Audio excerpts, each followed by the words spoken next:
तो मेरे प्यारे बच्चों, क्या हम लोगों ने जस्ट सेकेंड, हाँ जी, तो क्या हम लोगों ने पिछले लेक्चर में हमारे जुगनू बैच के अंदर, मेरे प्यारे प्यारे जुगनूस, क्या मैंने आप लोगों को अपने पिछले लेक्चर के अंदर बहुत शानदार तरीके से स्टोइशियोमेट्री समझना सिखा दिया था?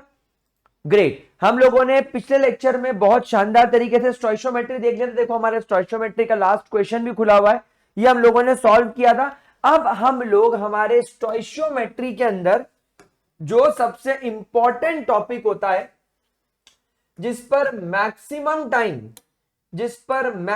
टाइम हमें क्वेश्चंस पूछे जाते हैं in your JEE, in your NEET, even in your school exams, that is your limiting, LIMITING, limiting reagent. आपके लिमिटिंग रीएजेंट के ऊपर यहां पर ढेर सारे सवाल आने वाले हैं। तो हमें लिमिटिंग रीएजेंट क्या होता है, इसे बहुत ज्यादा डिटेल में और बहुत ज्यादा अच्छे से समझना होगा। तो क्या हम लोग रेडी हैं इसको समझने के लिए? बहुत बढ़िया। चलिए, मान लीजिए हम लोगों को एक साइकिल बनानी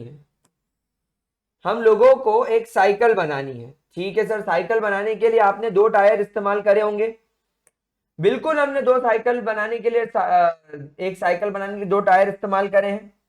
2 टायर के अलावा हम लोगों ने यहां पर इस तरीके से 2 पेडल का इस्तेमाल किया है। देखिए, मतलब एक पेडल का इस्तेमाल किया है, आप इसे एक पेडल का नाम दे सकते हैं। उसके अलावा हमने इसकी एक बॉडी बनाई है। हमें बॉडी के साथ साथ हमें यहां पर हैंडल की जरूरत पड़ेगी, और इस तरीके से हमें यहां पर एक सीट लगानी होगी। यहां पर हमें इस तरीके से कैरियर लगाना होगा। देखिए कितनी सुंदर साइकिल बन के आई है हमारे सामने। तो लेट से हम लोगों को एक साइकिल बनानी है। तो इस एक साइकिल को बनाने के लिए मुझे एक हैंडल लगा, मुझे एक पैडल लगा, मुझे एक कैरियर लगा, मुझे एक सीट लगी, और मुझे 2 टायर लगे। मान लो इतनी चीजों की हमको रिक्वायरमेंट पड़ी एक साइकिल बनाने के लिए। अब मान लो हमारे काम से खुश होकर हमें माननीय नरेंद्र जी मोदी, आराम हमारा बच्चा, हमारा देशवासियों, अगले चुनाव में मैं तुम्हें साइकिल बांटूंगा, और साइकिल यही वाली बांटूंगा। मृत्युंजय, मुझे 1000 साइकिल दीजिए। मैंने कहा ठीक है। मोदी जी ने बोला 1000 साइकिल बना देंगे। मैंने मोदी जी को बोला, मोदी जी पैसा ही पैसा होगा, थोड़ा एडवांस थोड़ा सा मिल जाता। मोदी जी ने बोला ये ले एडवांस पकड़। मैंने एडवांस कैच किया, मैं आ गया घर।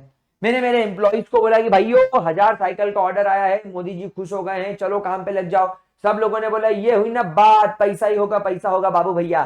तो मैं एडवांस लेकर दुकान पर गया, जो मुझे मोदी जी ने एडवांस दिया है वो एडवांस लेकर मैं दुकान पर गया। मैंने बोला यार पैसे तो बहुत दे दिए मोदी जी ने, एक काम करो हैंडल का क्या भाव चल रहा है। मुझे एक पर्टिकुलर अमाउंट बताया दुकान वाले ने। मैंने कहा अच्छा हैंडल थोड़े महंगे हैं, पर चल एक काम कर, तू मुझे 1000 2 हैंडल दे दे, बच्चे खुश हो जाएंगे। ठीक है भाई, 1000 2 हैंडल लेके मैं आगे बढ़ा। मैंने बोला पैडल, अरे पैडल सस्ते हो गए क्या आजकल, क्या बात कर रहे हो, चल एक काम कर, मेरे को तू है ना 1100 पैडल दे। तो मैं 1100 पैडल ले आया। सबने बोला बहुत बढ़िया। फिर मैं कैरियर की दुकान पे गया, मैंने बोला भैया कैरियर कैसा दिया? अरे बोले प्लास्टिक का तो ऐसा खड़ा रहता है, क्या करोगे, ले जाओ एक बार में। मैंने कहा चल यार बहुत पैसे पड़े, 2000 ले चलते हैं, बाद में दूसरी साइकिल बनाने के काम में आ जाएंगे। मैं सीट की दुकान पे गया, सीट महंगी हो गई। मैंने कहा काम कर यार, सीट तो महंगी है, तू मुझे 1000 सीट दे दे, कोई दिक्कत नहीं। मैं टायर की दुकान पे गया, टायर का भाव बहुत बढ़ गया। चाइना की माखी होई, ऐसा करके एक चाइना की कंपनी है, चाइना की माखी होई, वो कंपनी से टायर का मैंने ऑर्डर लिया। तो टायर के भाव बढ़ गए थे चाइना के। तो अब क्या करे।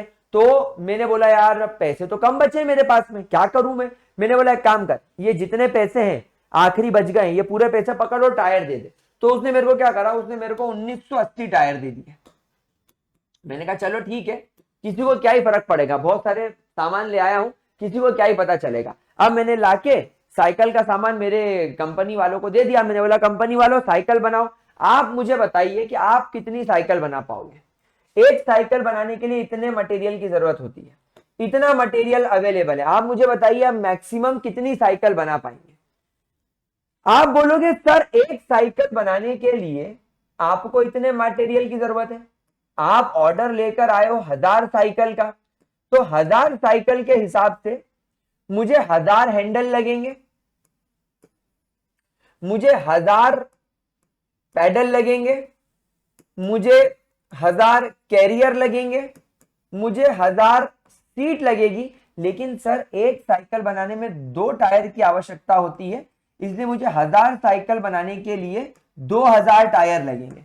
देखो हैंडल तो रिक्वायरमेंट से ज्यादा है, पैडल रिक्वायरमेंट से ज्यादा है, कैरियर रिक्वायरमेंट से बहुत ज्यादा है, सीट जितनी चाहिए उतनी है, लेकिन प्रॉब्लम आ गई टायर में। टायर चाहिए 2000, टायर अवेलेबल है 1980।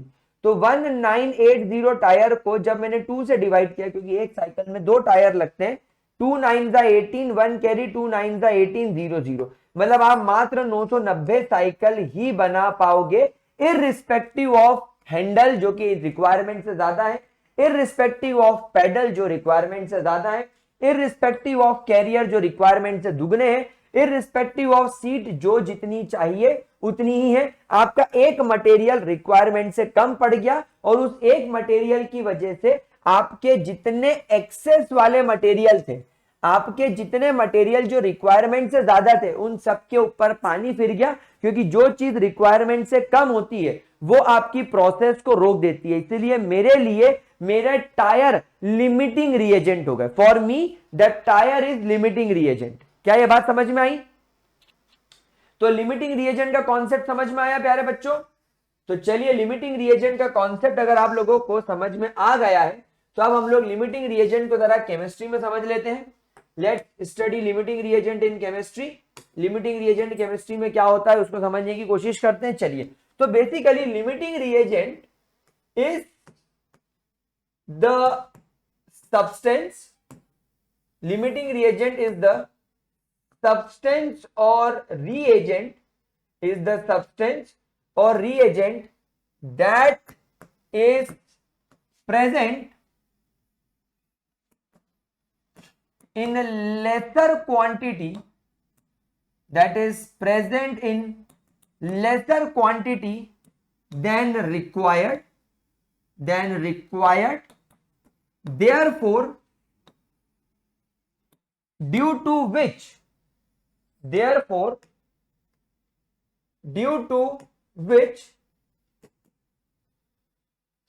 product will be formed in lesser quantity, will be formed in lesser quantity, will be formed in lesser quantity, and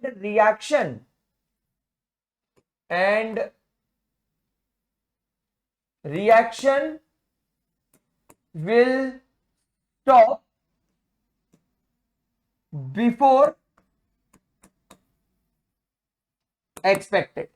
क्या बात समझ में? भाई मुझे एक बात बताओ, एक साइकिल को बनाने में 1 घंटा लगता है, तो 1000 साइकिल को बनाने के लिए 1000 घंटे लगेंगे, लेकिन तुम्हारे पास तो 1980 1980 टायर्स हैं, तो एक साइकिल बनाने में 2 टायर, तो 1980 टायर मतलब आप 990 साइकिल ही बना पा रहे हो। तो अगर एक साइकिल को बनाने में 1 घंटा लगता है तो 990 साइकिल को बनाने के लिए 990 आवर्स लगेंगे, और आपको तो बनानी थी 1000 साइकिल, तो आप मान के चल रहे थे कि यार मुझे 1000 आवर्स की रिक्वायरमेंट होगी काम पूरा करने में, लेकिन टायर कम कब पड़ गए तो प्रोसेस 990 आवर्स यानी 10 घंटे पहले ही रुक गई। अच्छा, आपके पास में बाकी सारा मटेरियल रिक्वायरमेंट से ज्यादा था, लेकिन सिर्फ एक चीज रिक्वायरमेंट से कम थी, वो थे टायर। उस वजह से आपका जो प्रोडक्ट जो कि 1000 साइकिल बननी थी अब सिर्फ 990 ही बन पाई। तो गाइस लिमिटिंग रिएजेंट हमारी केमिस्ट्री में जो हम केमिकल रिएक्शन करते हैं, जैसे हमने स्टोइशियोमेट्री में अभी सीखा, तो स्टोइशियोमेट्री के अनुसार, स्टोइशियोमेट्री के हिसाब से आपके हर सब्सटेंस की एक पर्टिकुलर क्वांटिटी होती है जो उसको चाहिए। अगर वो क्वांटिटी उससे कम है तो आपकी केमिकल रिएक्शन उस पर्टिकुलर सब्सटेंस पर डिपेंड हो जाएगी जिसकी क्वांटिटी रिक्वायर्ड से कम है। क्योंकि उसी की वजह से तुम्हारा प्रोडक्ट भी कम मात्रा में बनेगा, रिएक्शन जल्दी स्टॉप हो जाएगी, तो उस पर्टिकुलर कंपाउंड को लिमिटिंग रिएजेंट बोला जाएगा, उस पर्टिकुलर कंपाउंड को लिमिटिंग रिएजेंट बोला जाएगा। क्या ये बात मेरे प्यारे बच्चों को समझ में आई? सो गाइज अनअकैडमी से आ रहा है बहुत इंपॉर्टेंट अपडेट। अनअकैडमी करवा रहा है UNSAT, that is Unacademy national scholarship admission test. और गाइज इसके अंदर आपको 150 करोड़ तक की स्कॉलरशिप मिलेगी। टेस्ट होने वाला है 4th और 5th जून को। इस टेस्ट के अंदर अगर आप JEE नीट के एस्पायरेंट हो, 11th 12th के एस्पायरेंट हो, 9th 10th के एस्पायरेंट हो, तो आप इस टेस्ट में एनरोल कर सकते हैं। ये एक ऑफलाइन टेस्ट होने वाला है और इस ऑफलाइन टेस्ट के अंदर आप लोगों को एनरोल करना है। 199 रुपीज का इसका एनरोलमेंट होगा। इसके अंदर टॉप 40 स्टूडेंट्स को आईफोन, देन उसके अलावा हर स्टूडेंट को अनअकैडमी का टी शर्ट और 90% तक की स्कॉलरशिप है in Unacademy very new offline institutes and on online platform. तो गाइज देर किस बात की, enrol now, use my code gravity and test का लिंक डिस्क्रिप्शन बॉक्स में। Are you understanding this point? Yes और नो मेरे प्यारे बच्चों? चलिए अब हम इस पर एक क्वेश्चन करके देखते हैं। मैं पहले आपको इस पर खुद क्वेश्चन सॉल्व करवाऊंगा, फिर आप लोग क्वेश्चन सॉल्व कीजिएगा। तो इफ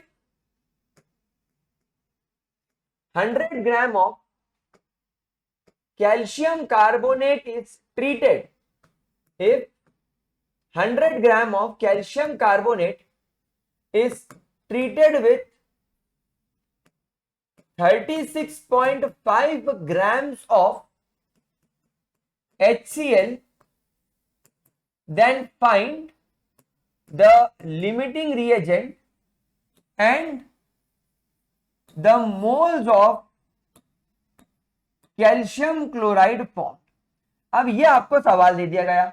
अब आप इस क्वेश्चन को कैसे सॉल्व करेंगे? देखो, अगर आप लोग इस वीडियो को यहीं पर पॉज करके खुद से ट्राई करना चाहते हैं तो वेल एंड गुड, आप वीडियो को पॉज करके खुद से ट्राई करने की कोशिश करेंगे। मुझे लगा यहां पर कुर्सी है, लेकिन कुर्सी नहीं थी, मैं गिर जाता। मैं पता नहीं किस पर टिकने की कोशिश कर रहा था, लगता है यहां पर भी यहां नीचे है तो महार मंजुलिका आ गई है। चलो नोट करो, मतलब क्वेश्चन सॉल्व करने की कोशिश करो। चलिए, इस तरीके के क्वेश्चन की शुरुआत भी मैं स्टोइशियोमेट्री से करूंगा। यहां पर भी शुरुआत कहां से होगी? शुरुआत स्टोइशियोमेट्री से होगी। तो अकॉर्डिंग टू स्टोइशियोमेट्री, तो अकॉर्डिंग टू स्टोइशियोमेट्री, क्योंकि मैं स्टोइशियोमेट्री के बिना मुझे कैसे मालूम पड़ेगा कि कैल्शियम कार्बोनेट कितना चाहिए, HCl कितना चाहिए, कितना CaCl2 बनेगा, क्या होगा, मुझे स्टोइशियोमेट्री तो समझाएगी। तो according to stoichiometry, according to stoichiometry, यहां पर आप देखो मेरे पास में कैल्शियम कार्बोनेट है CaCO3, मैंने इसका ट्रीटमेंट किया है HCl के साथ, तो यहां पर क्या बनेगा? Calcium chloride. देखो अब यहां पर बात समझना, एक कैल्शियम पर 2 क्लोरीन लग रहे हैं, मतलब मुझे रिएक्शन को हाथों हाथ बैलेंस करते चलना चाहिए, ज्यादा अच्छा रहेगा। चलो वेरी गुड। अब यहां पर आप देखो 2 हाइड्रोजन है, तो ये 2 हाइड्रोजन यहां से एक ऑक्सीजन को लेकर पानी पानी पानी बन के बाहर हो जाएंगे। अब यहां CO3 में से एक ऑक्सीजन चला गया, तो यहां बचा CO2।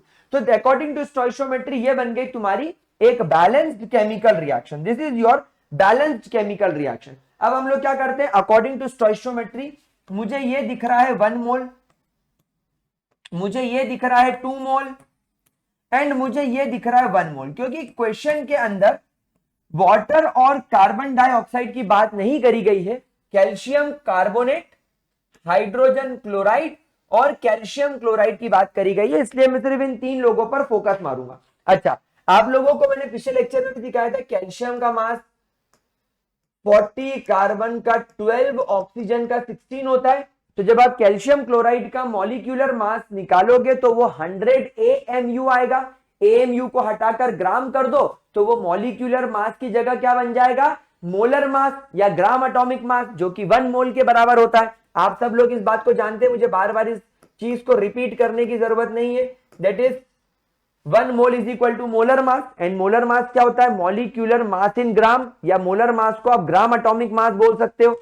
मतलब ये 100 ग्राम होना चाहिए अकॉर्डिंग टू स्टोइशियोमेट्री।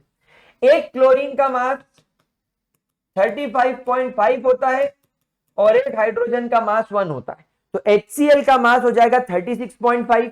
लेकिन यहां पर आपके पास में 2 HCl है, तो एक HCl का मास 36.5, तो 2 HCl का मास हो जाएगा 73 ग्राम। एक कैल्शियम का मास 40 और 2 क्लोरीन का मास, एक का 35.5 तो 2 का 71, 71 प्लस 40 111 ग्राम हो जाएगा। तो ये तुम्हारी स्टोइशियोमेट्री के हिसाब से सब कुछ हो गया, ये तुम्हारे स्टोइशियोमेट्री के हिसाब से सब कुछ हो गया। अब यहां पर हम लोग चलते हैं कि हमें गिवन क्वांटिटीज क्या दे रखी हैं। हमें क्वेश्चन में कैल्शियम कार्बोनेट तो 100 ग्राम दे रखा है, लेकिन यहां पर मुझे HCl 36.5 दे रखा।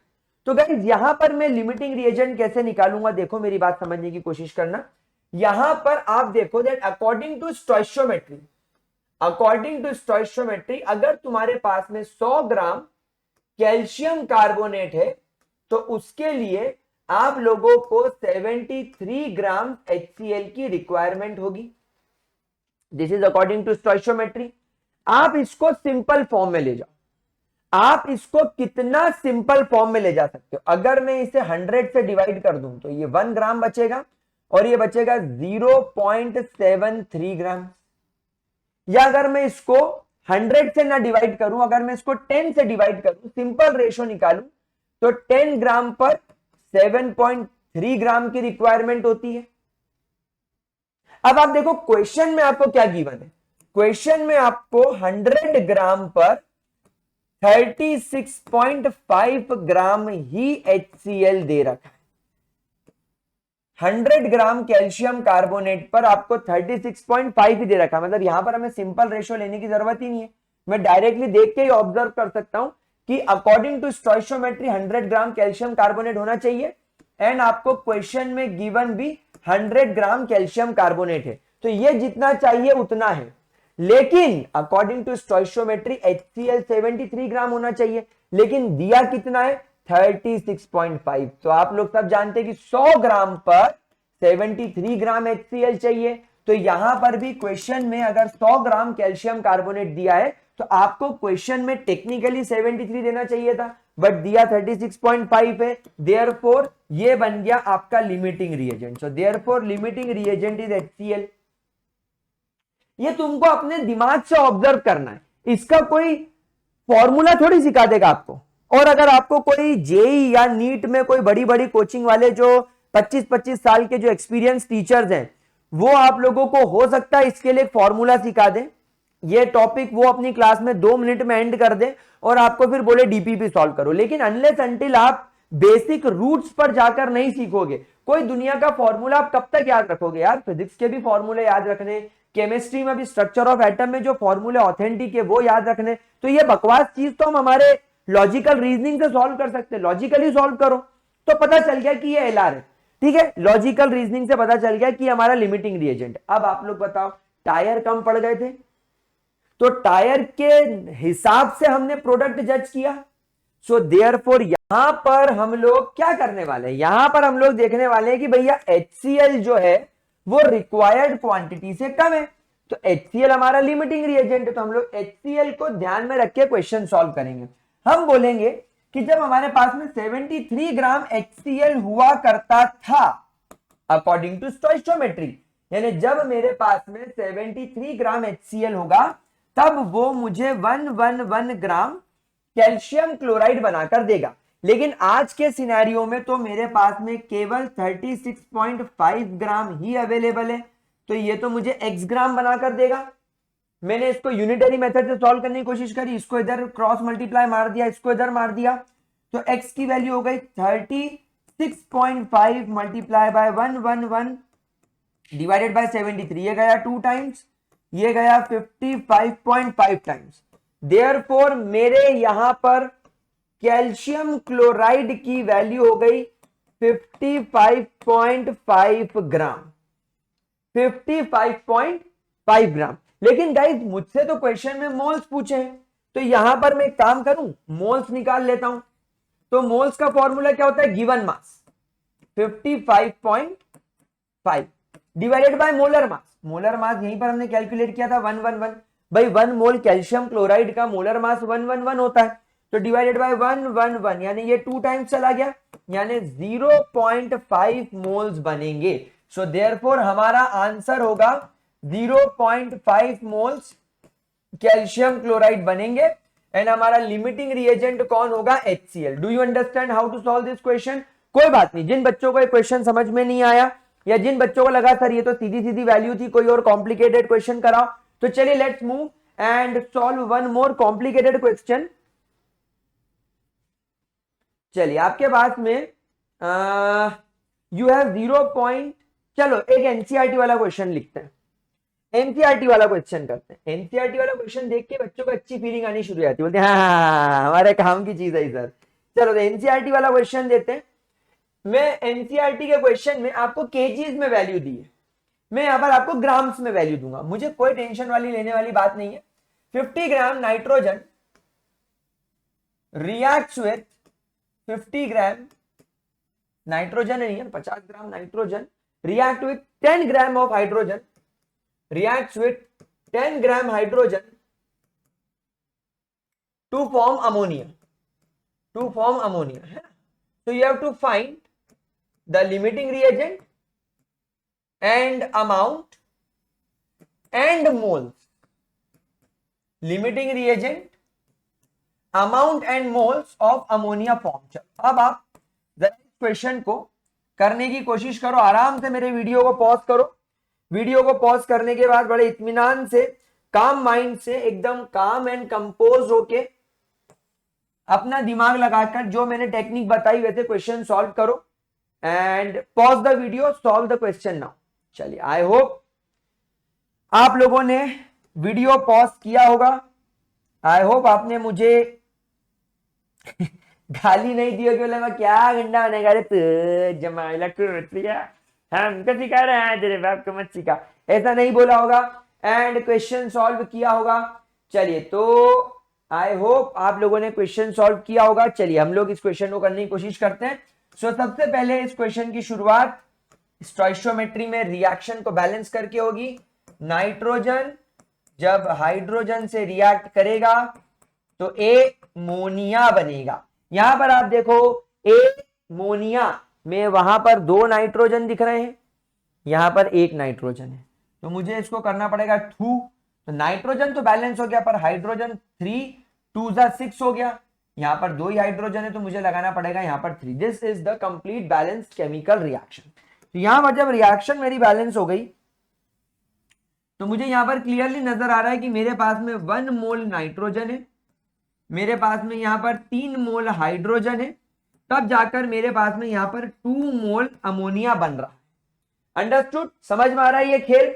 चलिए बहुत बढ़िया। अगर ये चीज समझ में आ गई तो हम लोग जानते हैं कि एक नाइट्रोजन के एटम का मास 14 होता है, हाइड्रोजन का मास 1 होता है। तो एक नाइट्रोजन का मास 14 तो 2 नाइट्रोजन का मास 28, यानी 1 मोल नाइट्रोजन मतलब 28 ग्राम नाइट्रोजन। एक हाइड्रोजन का मास 1 तो H2 का मास 2, यानी एक H2 का मास 2 ग्राम, तो 3H2 क्योंकि तुम्हारे पास में 3 मोल्स 2 3 6, यानी आपके पास में 6 ग्राम हाइड्रोजन होगा। नाउ एक नाइट्रोजन का मास 14 और 3 हाइड्रोजन का मास 3, 14 प्लस 3 17, एंड एक NH3 का मास होता है 17, तो 17 टू द 34, सो देयरफॉर इसका मास हो जाएगा 34 ग्राम्स। तो दिस इज योर स्टोइचियोमेट्री। यहां पर आपकी स्टोइचियोमेट्री कंप्लीट हो गई। Now let's find out limiting reagent. अब आपको आज जो मैं स्टेप बता रहा हूं इसको फॉलो कर लो, दुनिया में हर क्वेश्चन बन जाएगा। सबसे पहले देखो तुम्हारे जो 2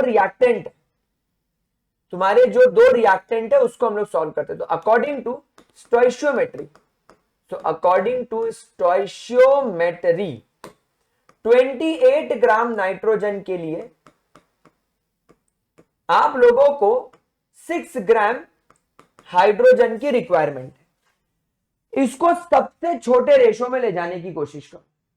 तो अगर मैं इसको सबसे छोटे रेशो में ले जाने की कोशिश करूं तो ये कट जाएगा 6 1 जा 6, ये कट जाएगा 6 4 जा 24, 6 4 24, 4 कैरी पॉइंट, 6 6 जा 36, 6 6 जा 36। देयरफॉर अगर आपके पास में 4.66 ग्राम नाइट्रोजन है तो आपको 1 ग्राम हाइड्रोजन की रिक्वायरमेंट है। This is the simplest ratio जो हम लोगों को हमारे क्वेश्चन में दिखाई दे रहा है। This is the simplest ratio. और ये रेशो किसके अकॉर्डिंग आया? ये रेशो आया हमें अकॉर्डिंग टू आर स्टोइशियोमेट्री। ये रेशो हमें मिला हमारे अकॉर्डिंग टू स्टोइशियोमेट्री। क्या चीज क्लियर हो गई? अब हम देखते हैं अकॉर्डिंग टू क्वेश्चन। अब हम यहां पर देखते हैं अकॉर्डिंग टू क्वेश्चन। क्वेश्चन के अकॉर्डिंग यहां पर क्या खेल चल रहा है? अकॉर्डिंग टू द क्वेश्चन हमें गिवन क्या क्या है? हमारे पास में 50 ग्राम नाइट्रोजन है और हमारे पास में 10 ग्राम हाइड्रोजन है। अगर मैं इसको सिंपल रेशो में ले जाने की कोशिश करूं तो 10 1 द 10 एंड 10 5 द 50 यानी 5 ग्राम इज टू 1 ग्राम। अब यहां पर आप इस केस को समझने की कोशिश करो। अब आप यहां पर इस केस को समझने की कोशिश करो कि यहां पर अचानक से क्या हुआ। आप खुद यहां पर अपना दिमाग लगाओ। आप यहां पर ऑब्जर्व करो कि जब तुम्हारे पास में 1 ग्राम हाइड्रोजन होगा तब तुम्हें 4.66 ग्राम नाइट्रोजन चाहिए। ठीक है, यहां पर भी मेरे पास में according to simple ratio 1 gram hydrogen है, लेकिन उसके ऊपर मेरे पास में 5 ग्राम नाइट्रोजन है। देयरफॉर 1 ग्राम के लिए स्टोइशियोमेट्री के हिसाब से हमें सिर्फ 4.66 ग्राम की जरूरत थी, लेकिन अकॉर्डिंग टू क्वेश्चन हमें 1 ग्राम पर 5 ग्राम दे रहा था। देयरफॉर यहां पर नाइट्रोजन एक्सेस में है। अब जरा इसको दूसरे नजरिए से समझने की कोशिश करो। क्या मैं ऐसा बोल सकता हूं कि जब मेरे पास 4.66 ग्राम नाइट्रोजन होगा तब मुझे 1 ग्राम हाइड्रोजन की जरूरत होगी? जब मेरे पास में 4.66 ग्राम नाइट्रोजन होगा तब मुझे 1 ग्राम हाइड्रोजन लगेगा, लेकिन अब मेरे पास में नाइट्रोजन की क्वांटिटी ज्यादा है 5 ग्राम, जो कि 4.66 से ज्यादा है। तो बेटा मुझे डेफिनेटली 1 ग्राम से ज्यादा हाइड्रोजन लगेगा, लेकिन यहां तो हाइड्रोजन अभी भी 1 ग्राम है। इसका मतलब हाइड्रोजन मेरा क्या हो गया? देयरफॉर हाइड्रोजन मेरा लिमिटिंग रिएजेंट हो गया। तो आपका यहां पर पहला पार्ट सॉल्व हो गया कि आपका लिमिटिंग रिएजेंट कौन निकल कर आया? हाइड्रोजन। क्या मैं आगे बढ़ सकता हूं? सुपर्ब सर, बहुत शानदार, बहुत औसम, मजा आ गया। अब हम लोग सब जानते हैं कि जो चीज एक्सेस में होती है वो हमारी नजर से बाहर हो जाती है। अब हमें जो चीज लिमिटिंग रिएजेंट प्रूव हुई, अब हम उसी को ध्यान में रख के काम करेंगे। तो चलिए, तो हम लोग जानते हैं नाउ, हम लोग जानते हैं इस बात को कि अगर मेरे पास में 6 ग्राम हाइड्रोजन होगा तो मुझे 34 ग्राम अमोनिया बनाकर दिया जाएगा। लेकिन यहां पर तो मेरे पास में केवल 10 ग्राम हाइड्रोजन है। बेटा यहां पर ध्यान रखना, ये जो हम लोगों ने इसको सिंपल रेशो में कन्वर्ट किया ना, ये सिर्फ लिमिटिंग रिएजेंट को आइडेंटिफाई करने के लिए किया। अदरवाइज आपको क्वेश्चन में जो वैल्यू रखनी है वो जो आपको सॉल्यूशन में जो वैल्यू रखनी है वो क्वेश्चन से उठानी है।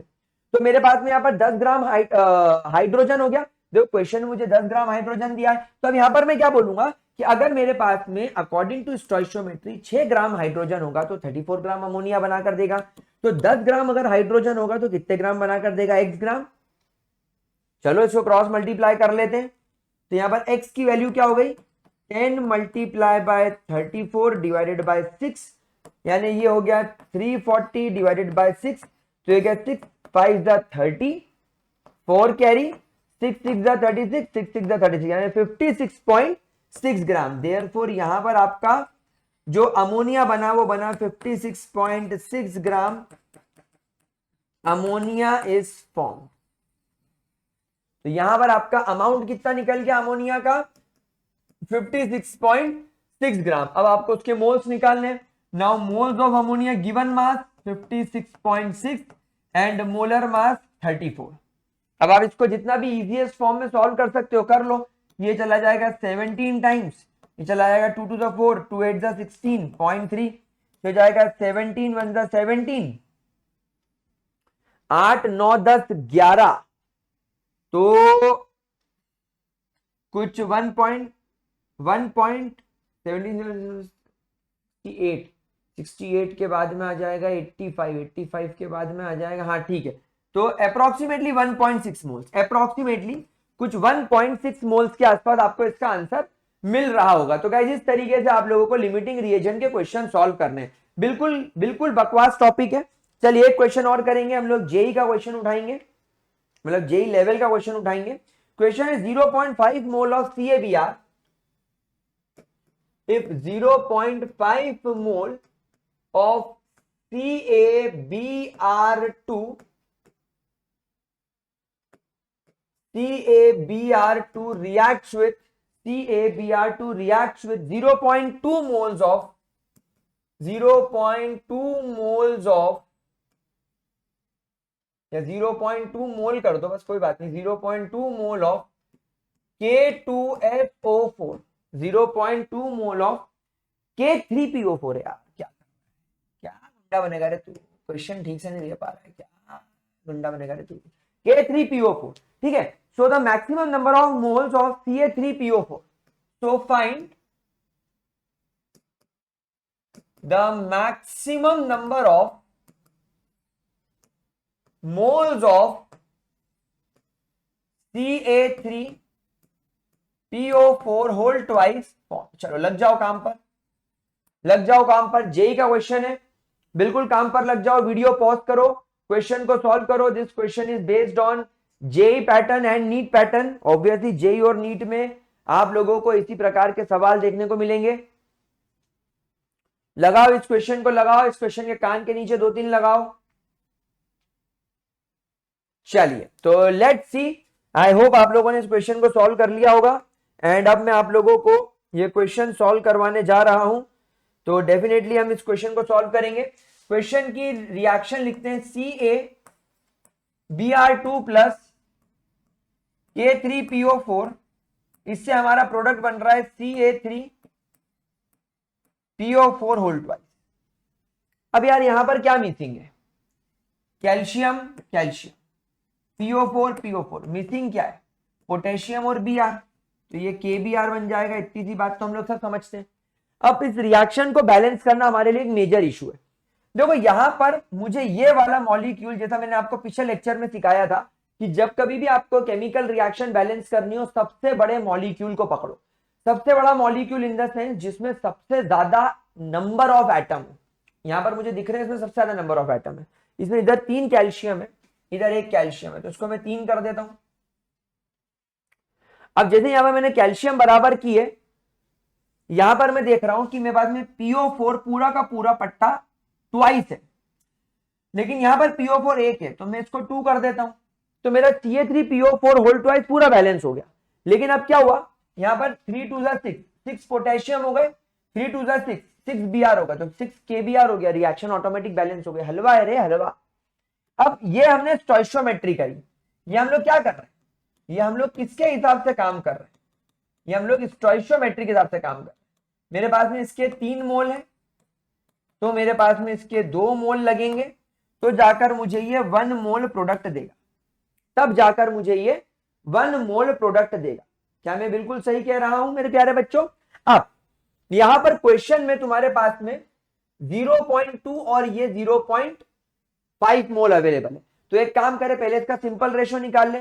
तो देयरफॉर हम पहले लिमिटिंग रिएजेंट फाइंड आउट कर लेते। लिमिटिंग रिएजेंट कैसे फाइंड आउट करेंगे, 3 मोल्स CaBr2 के लिए हमें 2 मोल K3PO4 लगता है।